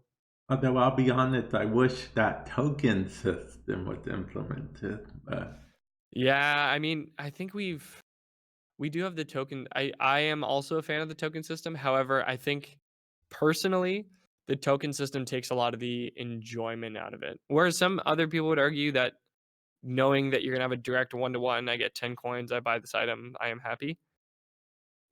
I think there's a part of getting something that you don't expect that can be that much more exciting, um, rather than knowing that you're gonna get it for sure. But it all depends on RNG, right? Like there's that critical point where I'm like, okay, where if I got it now, I'd be excited, but 3 passes, I'm like, okay, now this is silly. I give up. I don't want to do this anymore. So yeah. I can totally get the two balances. It's like could be more exciting, but it's also you run the risk of it being a very upsetting experience. So I could see, but that's cool that you like the token system. So I know we've got a few of those now. Now, this next question I'm going to ask is that if you answer it wrong, of course, no opinions are wrong, of course, but if you answer it wrong, DE Megan might have something to say about it. Megan and I have exchanged words before. No, I'm kidding. No, Megan. I don't know if you watched the celebration stream. Megan and I, Megan and I had some fun banter back and forth, but it wouldn't be the first time that Megan and I are at odds with each other. So we shall see. And I know I could just imagine how she'll react. She'd gasp, turn wide eyed, and be like, "Oh no, take that back! You what? Are you kidding me?" So you can hit me with this question. I'm ready. What do you think of Zelda in general, Legend of Zelda, and what games have you played? I like Legend of Zelda, but I've never beaten one. Not I've made even it one? not even one. I've made it to the ice temple in Twilight Princess. That was as far as I got. Oh, okay. Then I have Ocarina of Time on my N64 that my buddy lent me, and I think I played it for like 45 minutes one Sunday, and then I just gave up. I What? will. Yeah, I know. It's bad. Bad. It's bad. It's bad. Ocarina of I Time is the best Zelda game of all time. and the thing is, it's a hard balance between playing with a guide and not playing with a guide. Because I think playing with a guide just tells you how to do everything, and you're just kind of following the motions. Whereas playing without a guide, it just feels impossible to me playing without a guide. It takes me so long, and I just can't figure out the puzzles quickly enough that it just loses all enjoyment for me. I Um, But I am going to play Breath of the Wild at some point. Oh, okay. Breath of the I'm Wild is a absolutely gonna good play game. Breath of the Wild. There are so many games that I need to play, but I think once I'm just playing through Dark Souls Remastered on the Switch, and I kinda wanna play New Game Plus for it before I switch to another game, because the thing is that I don't know, do you read books, Vamp? Are you a book reader? I'm not a big book reader. Okay. Well, for me with books as well is that I'll get to a point where I'm like, "Okay, I wanna read a bunch of books," and so I start barreling through books, but then I'm only realizing that I'm enjoying the book as it's over because I'm just trying to read it really quickly, which is just the worst way to consume content. You should enjoy going for a hike in the woods, not feel like you need to take 26 hikes and then it's like, "Oh, I'm the hiking master," you know? So Yeah. it's tough because 'cause I'm like, "Okay, I'm gonna play Dark Souls because I've heard so much about it and its influence in games and how it takes a different approach to how you play a game." And it's so the polar opposite of Warframe to me where it's like, okay, no, you expect to die multiple, multiple, multiple, multiple times and just get used to dying. Just get you because I can be a very angry gamer, and I started off that game being really upset all the time, and then I just had to learn dying. I was just like, "Oh, well, okay, cool. Whatever. I died again." And so I'm really enjoying it. I don't wanna I kinda don't want the game to end, but there are so many other games I need to play. So it's this hard balance of like, yeah, I wanna play The Last of Us, I wanna play The Witcher, I wanna play Horizon Zero Dawn, I wanna play, Breath of the Wild, I wanna play, Super Mario Odyssey, I need to finish Doom on the Switch. Like, there are plenty of games I need to get to, but I also don't wanna just rush through it. And I find I lose that balance with Warframe sometimes. I get so focused on the mastery rank that I forget to enjoy it. One of my favorite things doing in game is jumping into a random pub and doing a triathlon. I think that's a ton of fun. You just Oh, sort of mash okay. a bunch of people together and see what works. Um, I think that's a blast. But you know, eidolons are, you could argue, have no association to mastery rank or that progression. It's entirely like the arcanes are an extreme benefit, but can be non-essential unless you're looking at like late games or min-maxing your build. So it's something that doesn't progress me towards, I wouldn't be, oh, bring the unranked gear to try. Like, no, you're just not gonna do it. You gotta bring your A game. Um, Arcane don't matter. Having every frame doesn't matter unless you grew up playing Pokemon. exactly, exactly. And I don't think I've ever completed anything to that extent where I have everything. Actually, I mean, I'll get there with Warframe in terms of weapons, but I'll yeah. never have every exclusive skin or mod or anything. Like, I'll probably never have a Prime Chamber, or anything like that, and I just have to be content with that. Or Excalibur Prime either. Like, people are like, "Oh, your staff, you must have, Excalibur Prime." I'm like, "Nope, don't have them. Never will." Speaking of Prime Chamber, how many people have you had just like message you asking you for stuff? Probably asking for stuff almost on a weekly basis, which I don't mind. I love chatting with people. I love getting questions. Prime Chamber specifically, I've had maybe less than 10 people sincerely ask, like, "Please, could you just give me a Prime Chamber?" Like, Um, yeah, I'll just put 20 into your account right the most now. compelling the most compelling argument I've had, actually a partner asking to kind of, like, lease one out for a video. They're like, "Oh, I'll just borrow it, record a video, and then you can delete it." And I was like, "I can't do that. I can't do that." But I was like, that's a pretty compelling argument. That is a That's a pretty pretty good compelling rationale. argument, but you However, would. I would say there are enough people in the community that own Prime Chambers that if you really wanted to do it, you would pay for the trading tax and do it that way rather than have me intervene on your behalf. So, yeah, but no, Prime Chamber is pretty cool.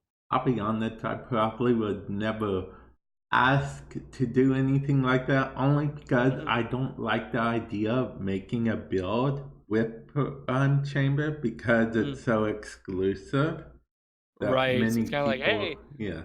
yeah, and there are a ton of videos too that I'll be watching for builds, and then they're like, yeah, and here's my Riven build. Like, oh, here's random probably no one else has. Like, okay, cool. Eh, you know, I mean, that's just coming from the jealous side of me because I don't have that Riven. Um, But yeah, because the Riven builds are obviously always insane. A love of mine has been the Czar. I use the Czar a ton. I love the Czar. The Czar is so much fun.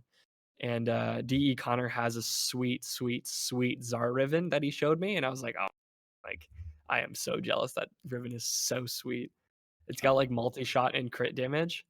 Oh, it's super cool. Oh, I have actually a Tsar ribbon that has Oh, you have a multi-shot. Czar Riven? Yeah. That's awesome. Yeah, I actually used it for a build of mine, but see, it wasn't a build I said I don't recommend most people make this build because it was the build I like to call Mr. Torg. Mr. Torg? Yeah, Mr. Torg. Why Mr. Torg? Because it's a Borderlands 2 reference. Okay. Mr. Torg is like the big explodey dude in Borderlands 2. Nice. And my ribbon, of course, multi-shot would just make it explode more. Of course. Yeah. Which will kill you even if you have that mod equipped. That mod that takes away 99. Yeah.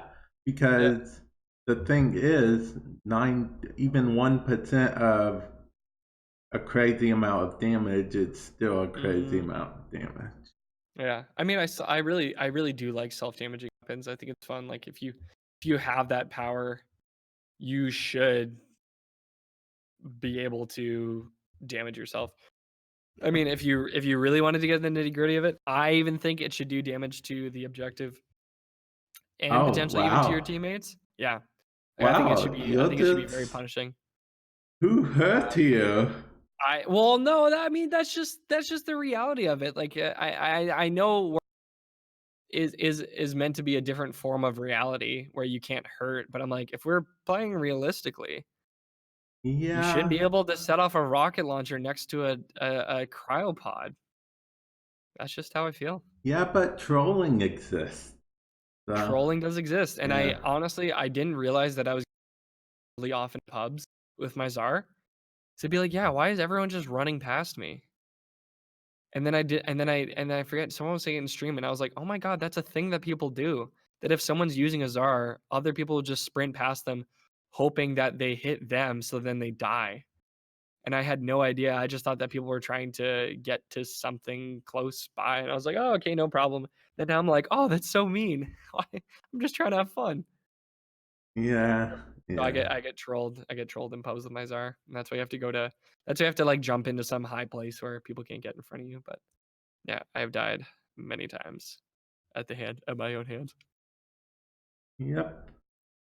That seems to be what happened. It used to happen to me a lot, but it's pretty hard to die even as an artist because, like I said, I have Arcane Grace. So what will usually happen is I damage myself a lot, almost to a point where I kill myself. Then the enemies will just shoot at me and refill my health.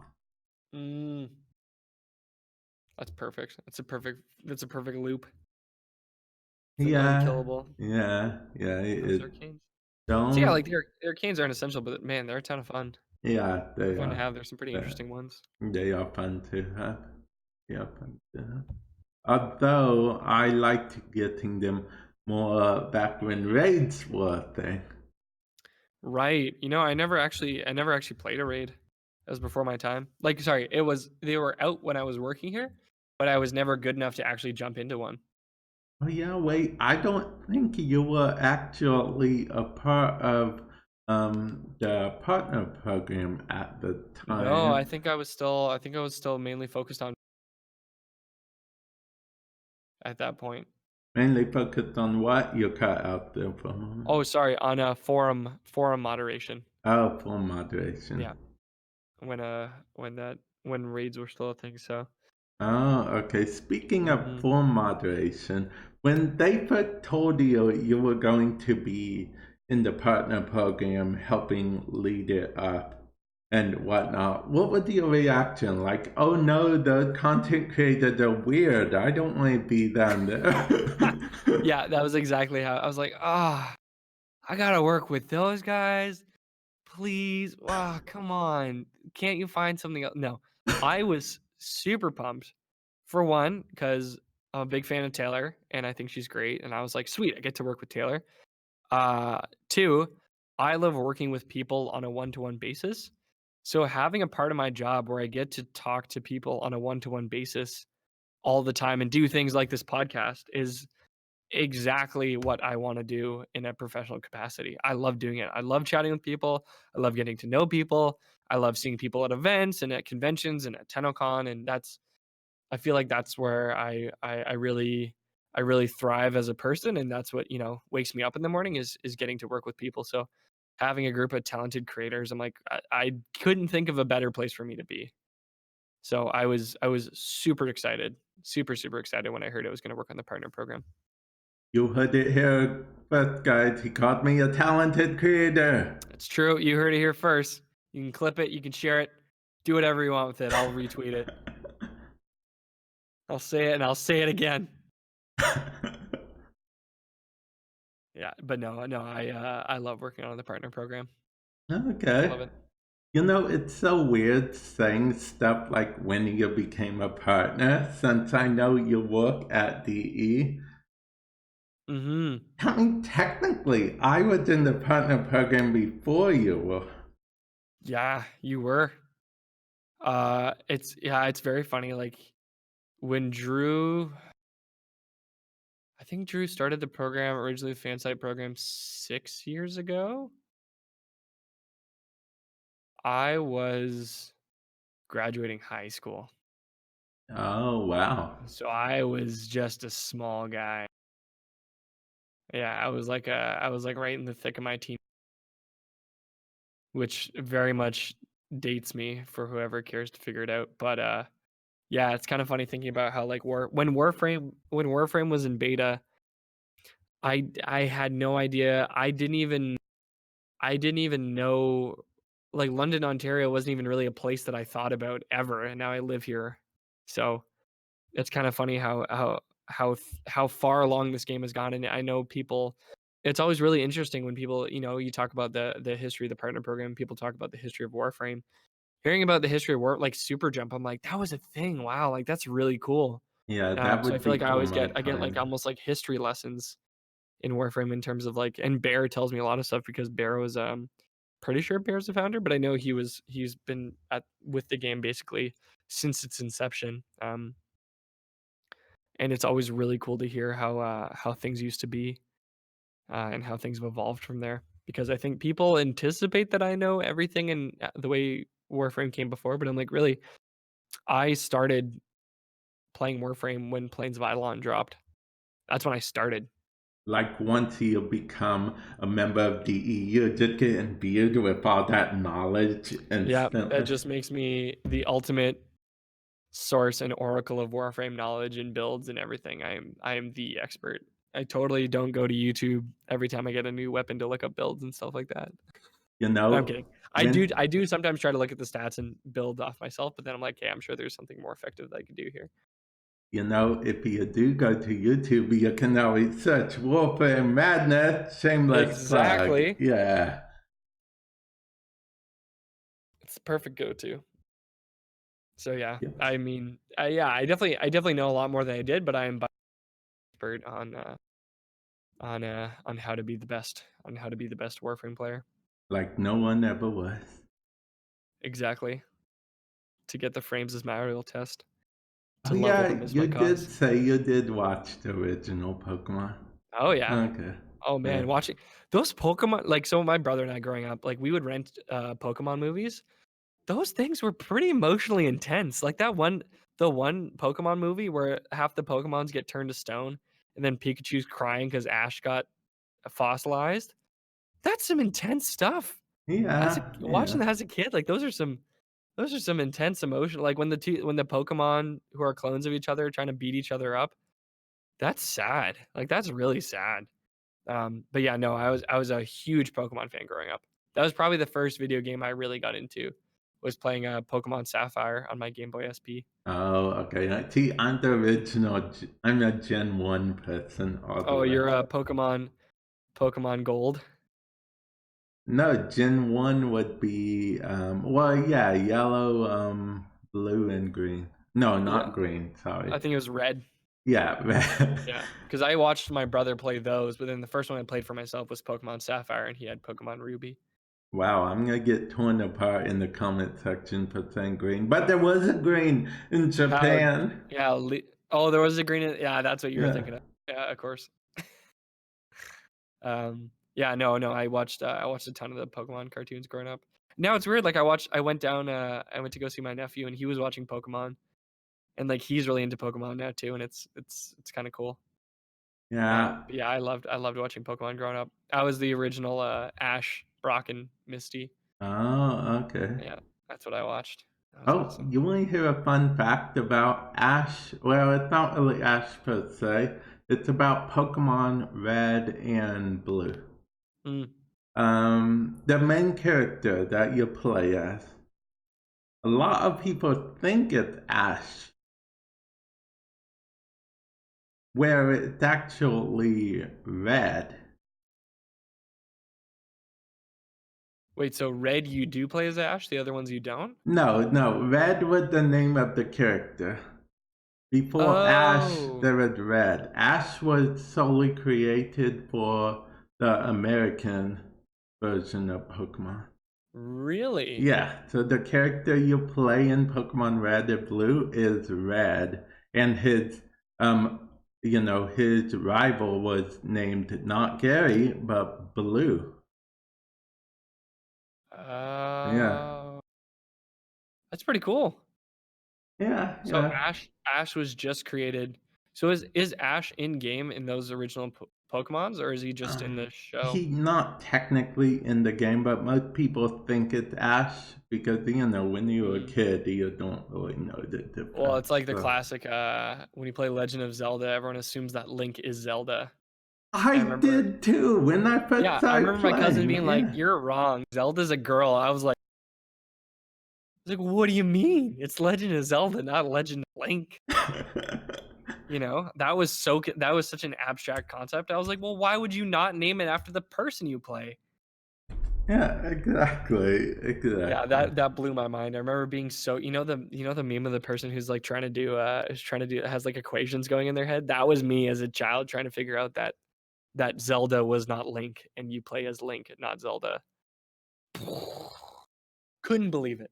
Couldn't believe it. My small brain could not believe it at that age. Couldn't do it. Yep.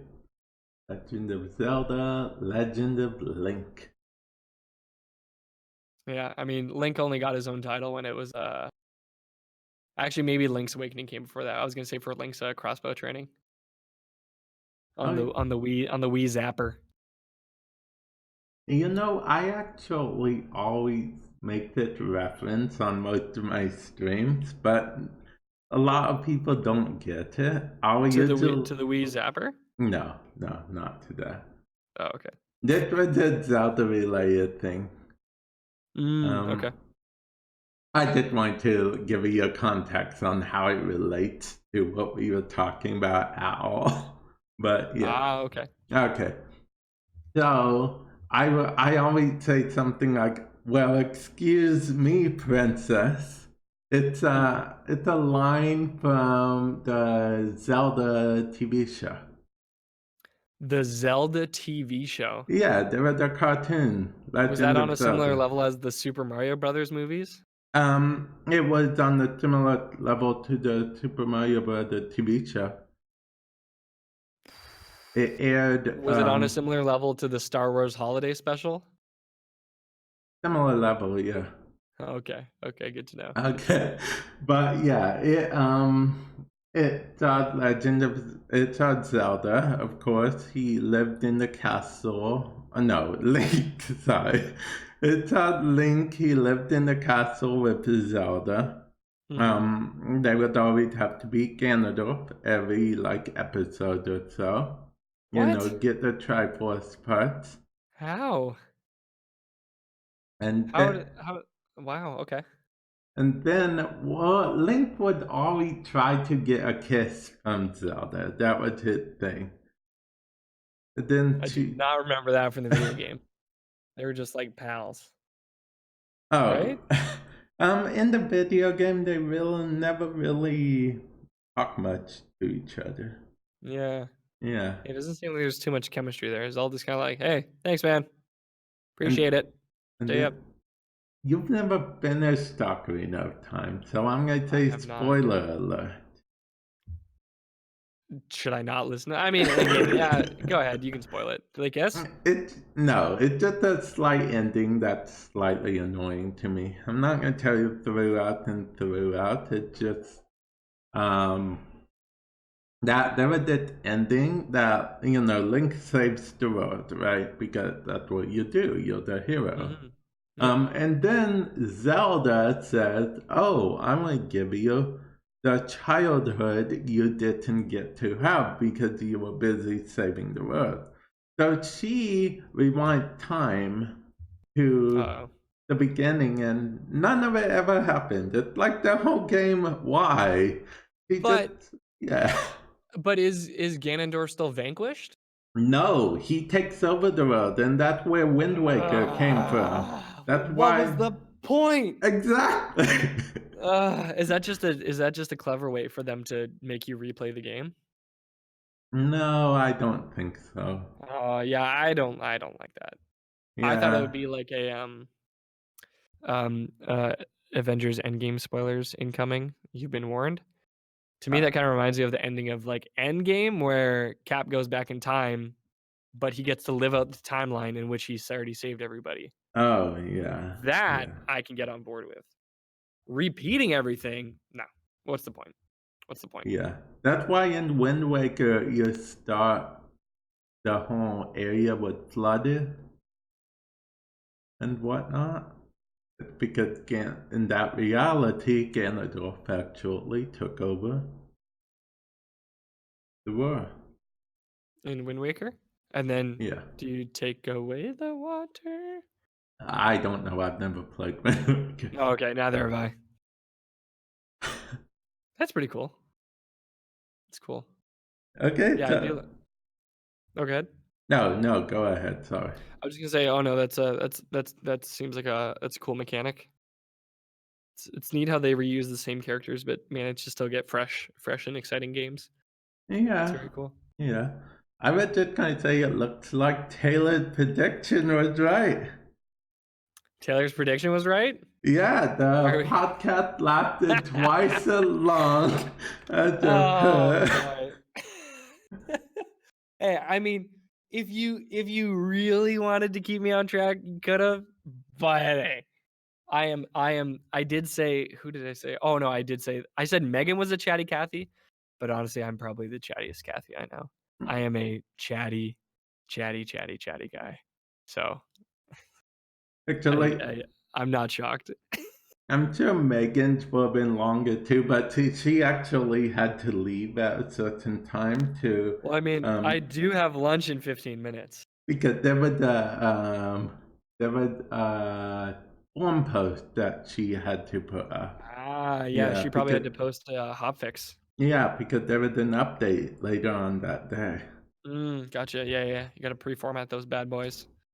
Um, yeah, that makes sense. Yeah, I'm sure Megan could have gone on for quite some time. Well, I'm happy that Taylor's prediction held up. That's fun. Yeah. And if she ever listens to this ever, she can just, if you ever hear her turn around and say, "Ha, I told you," you'll know Oh, that she listened to this.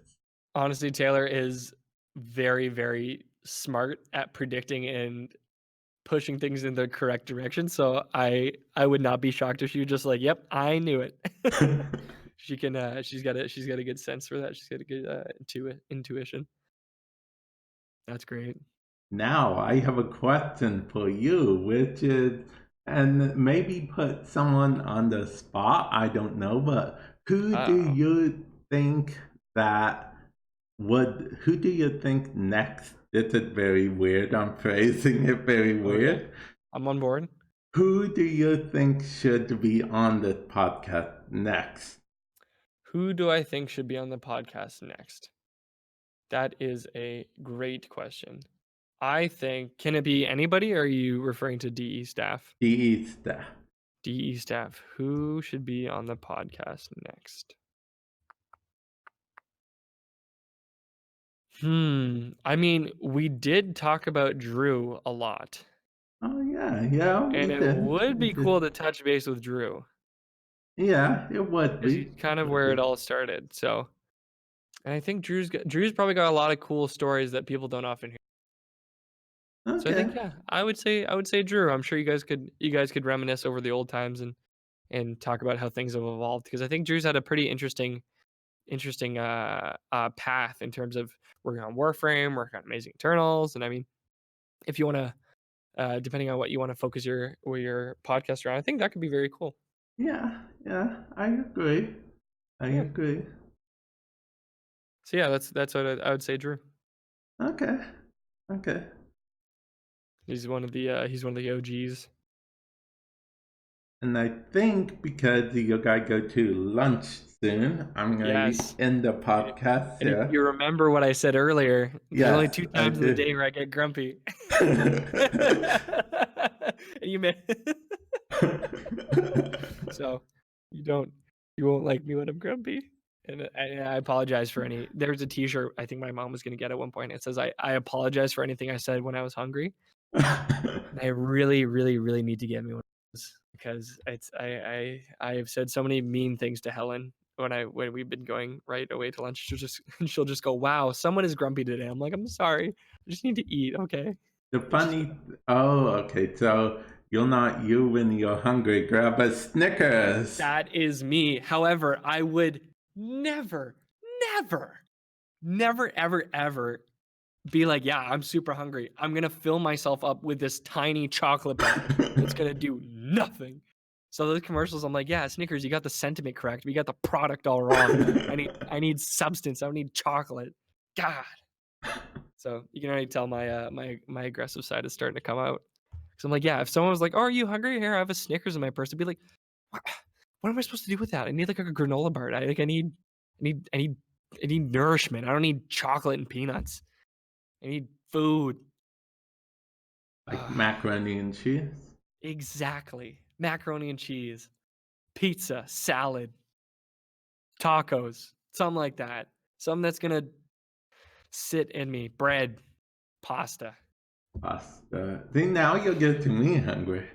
Well, I think you might need a snack after this as well. I'm not sure where you're going for, but I think I got some salad and something good in my future, something tasty. I'm probably gonna eat some macaroni and cheese.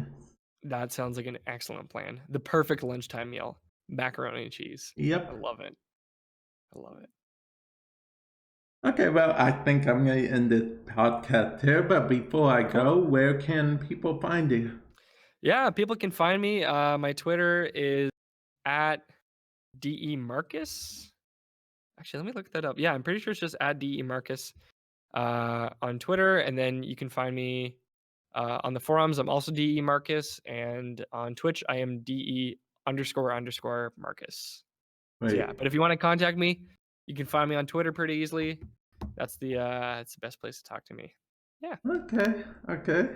Thank you, everyone, for listening. Hopefully, I'll catch you in a future podcast. Hopefully, you guys enjoyed. Later.